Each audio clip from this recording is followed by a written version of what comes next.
It's May 1945. At last, the Nazi shadow is lifting.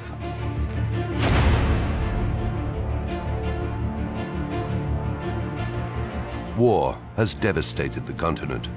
Now, everyone just wants to get back to living again.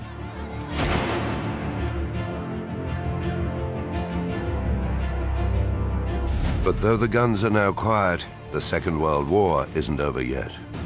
The Third Reich may have surrendered, but the violence just won't seem to end. For a long time yet, Europe will remain soaked in blood.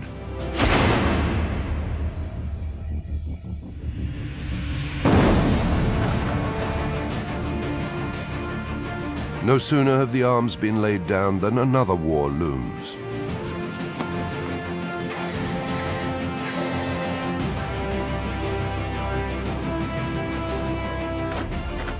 An iron curtain has descended across the continent.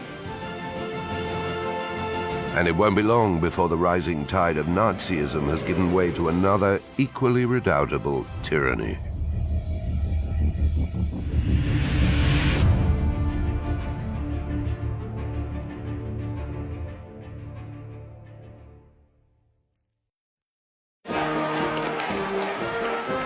After all the joy of the 8th of May 1945, Europe is still in the grip of violence. Purges are costing the lives of thousands of victims. The Allies are faced with enormous challenges. More than 40 million people have been displaced during the conflict, and now they all want to go home. Germany is now occupied and divided into 4 zones, and people are still hungry. How can a whole devastated continent be rebuilt? In the cities, the cleanup operation will go on for months. In 1946, though, it all picks up speed. The torturing buildings, the old bunkers, are all destroyed.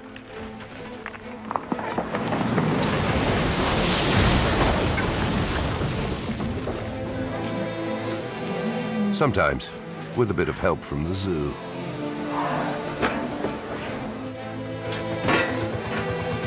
And winding through the ruins, little railways haul off the tons and tons of rubble.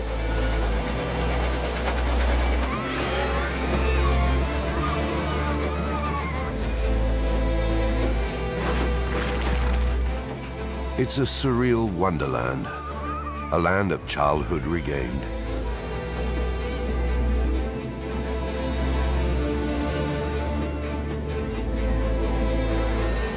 And in Warsaw, the trams are running again.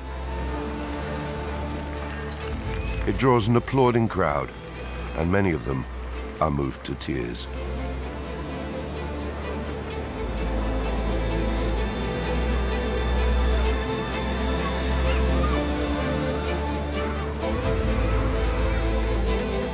A Polish journalist says of his country, "Wherever you look, you can see the work's begun. A gigantic task has already been accomplished. There are whole stretches cleared of rubble now. The atmosphere is one of noise, dust, and work, but also one of hope." The cities are emerging from chaos. Stalingrad, too, is coming back to life. After all, so far, the wounds of war are being patched up. There are schools opening amidst the ruins.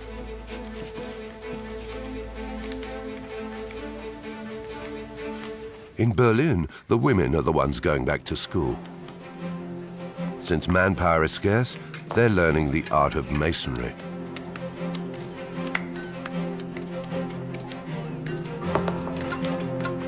There's stuff to build, but nothing to build it with.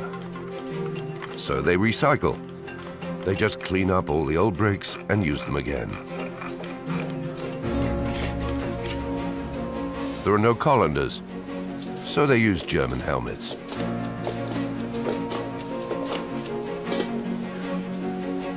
And the Panzerfausts, the Nazis' anti-tank launchers, make pretty good saucepans.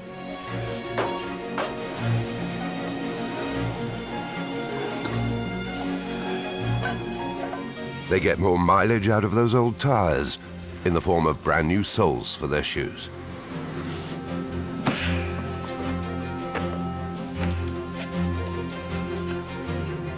Even the public gardens of the Reichstag are being transformed into allotments.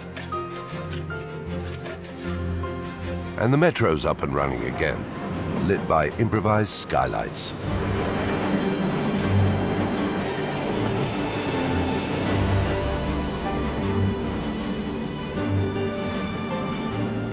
As the months roll by, people are getting used to the post-war world.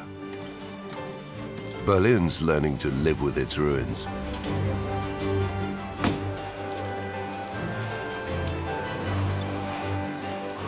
As one Berlin woman puts it, just knowing we've survived is what gives us the strength to start again from scratch.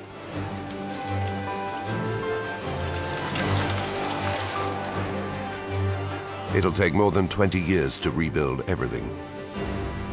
But even in the news bulletins, you can feel the optimism. Frühling in Berlin. Die Fassade fiel, aber dahinter blieb Lebensmut, Unerschütterlichkeit und die Fähigkeit, sich anzupassen. Sogar die Blumenkästen werden begossen, wie eh und je.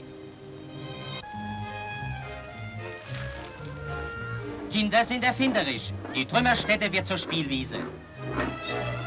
Im Schöneberger Stadtpark stört kein Bild der Zerstörung das Idyll von Sonne, Lenz und Liegekur. Und im Tiergarten flanieren wieder die Liebespaare, der Hofstaat jedes Frühlings. All this optimism hides a lot of problems, though. There are still hundreds of thousands of lost orphans. In Berlin, Rome, Naples, and Milan, there are at least 200,000 homeless children, and almost 1 million in Poland. In Germany's Soviet zone, news campaigns are launched to try and find their families. Karl-Heinz Leier aus Berlin. Frau Stroll aus Rastenburg in Ostpreußen. Das Kind ist namenlos. Gefunden am 24. Januar 1945 auf dem Bahnhof Pankow Schönhausen. Ein 18 Monate altes Mädchen, gefunden vor über einem Jahr auf einem Feld in Wandlitzsee. Christiane Körber aus Danzig. Meine Mutter hat sich vergiftet und mein Vater war zuletzt auf Fehler auf einem Kriegsschiff. Wir suchen unsere Muttis und Vatis. Bitte helft sie uns wiederfinden. The campaign will be broadcast right up until the 1950s and help around 300,000 children find their families again.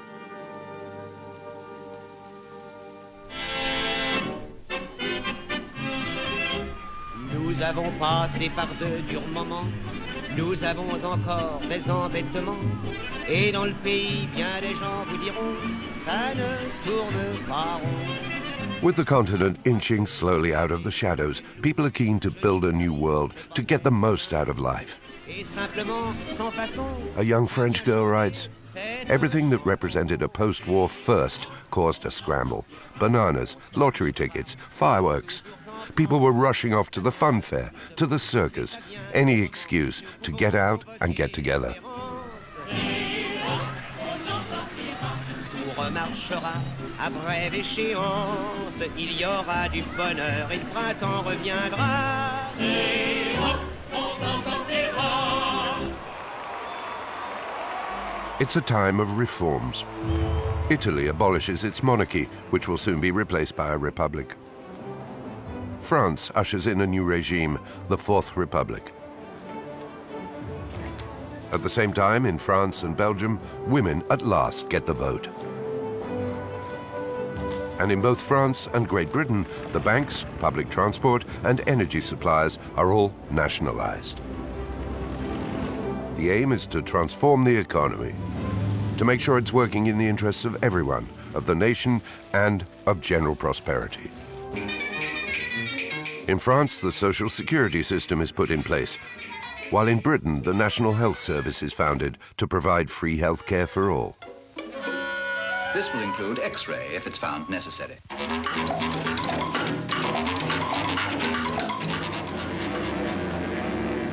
Such was the destruction that architects now want to rethink whole cities. In Britain, to ease the strain on the big cities, a 1946 law decrees that new towns are to be built based on radical new concepts of town planning. France follows suit. Near Marseille, Le Corbusier erects his radiant city. Meanwhile, Le Havre, obliterated by the war, is coming back to life.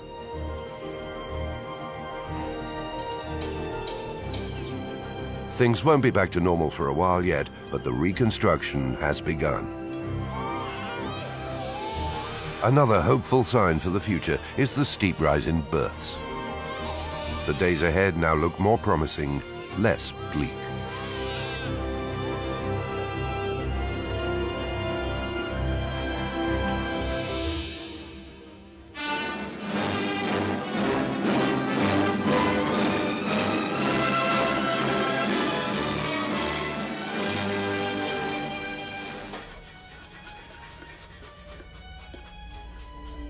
In the East, too, people are dreaming of a new life.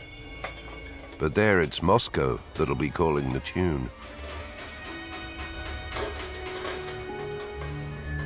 The Eastern European states were liberated by the Red Army. So as far as Stalin's concerned, they're under his control. To establish his power there without making waves, his strategy is to get communists into positions of power. In Poland, in Czechoslovakia, in Bulgaria, in Hungary, the communist parties are deploying their pawns.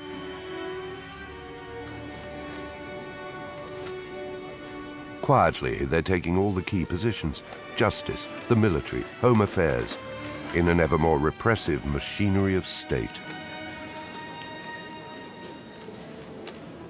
In public, at least, the only one who seems alarmed by all this is former British Prime Minister Winston Churchill.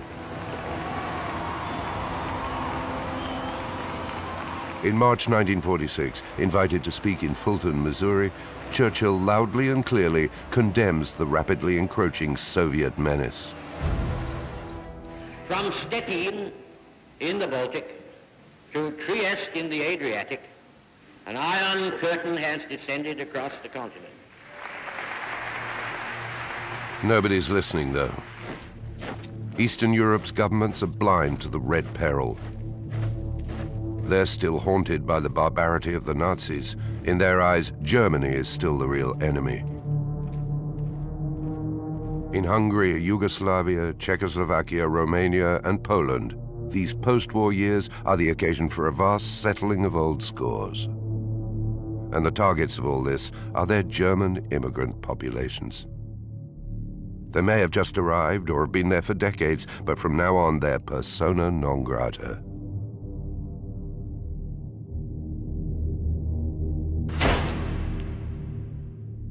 In Czechoslovakia, in a liberated Prague, the entire German-speaking population is ordered to wear distinctive swastikas or white armbands. They're forbidden to go to the theater, to eat in restaurants, or even walk in the park, and they're put under curfew too.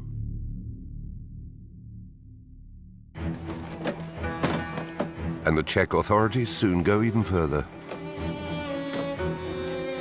Stripped of their nationality, huge numbers of Germans are now deported.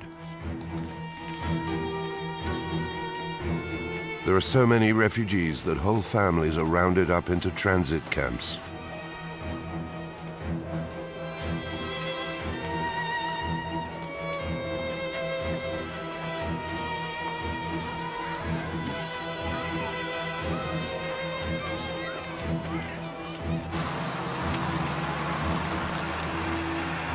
The Allies make no comment.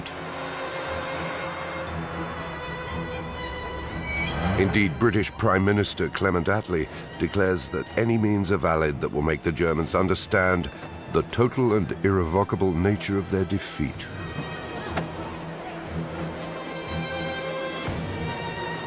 But the exodus is not always as peaceful as these images might suggest. The Czech authorities accuse the Germans of all kinds of wickedness.